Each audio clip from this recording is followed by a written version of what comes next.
Brian Lilley writes for The Sun, and you have to pay for The Sun.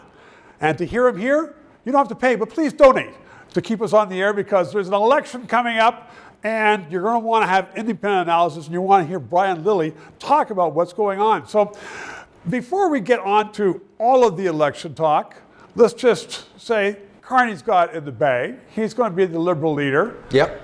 Will Trudeau change his mind, or will Carney stay and be the Prime Minister? As much as Donald Trump is out there on Truth Social saying that Justin Trudeau is just trying to use everything that's happening to hang on to power, no, I think Trudeau's gone. He's done. He's gone, as Doug Ford would say, and Carney's going to get in. So what I'm hearing is Carney will have a smaller cabinet. They'll be sworn in next week, March 11th or 12th. Will we have a bunch of people in cabinet who have no idea how to be a minister? Hopefully not.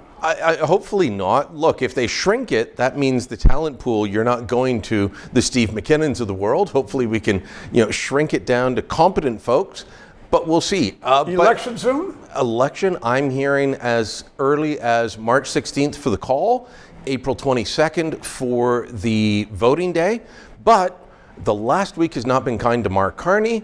There's been a lot of questions about him, about how his truthfulness. Is he familiar with the truth? Does he know the Eighth Commandment? Oh, yeah, that great microchip economy that we have here in Canada. He has taken responsibility, or he's claimed that he helped Paul Martin balance the budget. He didn't even work for the federal government until Martin was already PM, long after the budget was balanced. He took credit for Jim Flaherty. Stephen Harper blasted him on that. He denied he had anything to do with moving Brookfield's headquarters to New York City from Toronto. But he signed the letter. We signed the letter and chaired the board meeting where the unanimous vote happened.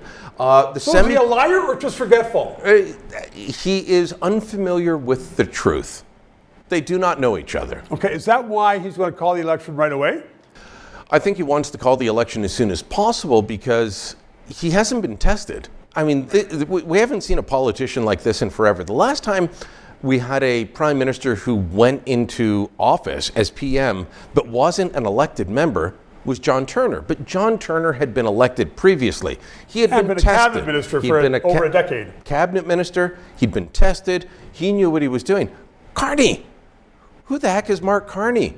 I mean, the day after the French debate, the whole discussion was in French media, can this guy survive a debate with Poilievre and Yves-François Blanchet? Is that why the Conservatives are supporting Carney? Because they know he's going to fall flat in his face in the campaign?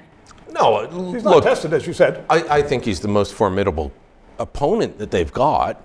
And the polls have been up and down. Last week, we had a Leger poll at Post Media that said Carney-led Liberals would win. This week, we've got one that says the Conservatives would still win by a wide margin. So it's up and down. Things are in flux. Donald Trump is a big player in all of this, and we never know what he's going to do. I know. You'll have to come back in a few weeks. Good to see you. 3 minutes. To those of you who have subscribed and donated, a heartfelt thank you. You're keeping us on the air. If you're watching and you haven't, please try to do so, because 4 years ago we started this show because there needed to be independent analysis. Now more than ever, with the Online Harms Act, once that gets into law, it's been passed once by the House, there are going to be hundreds of bureaucrats censoring the news in Canada, censoring this show. We need to keep it on the air. Thanks for your support.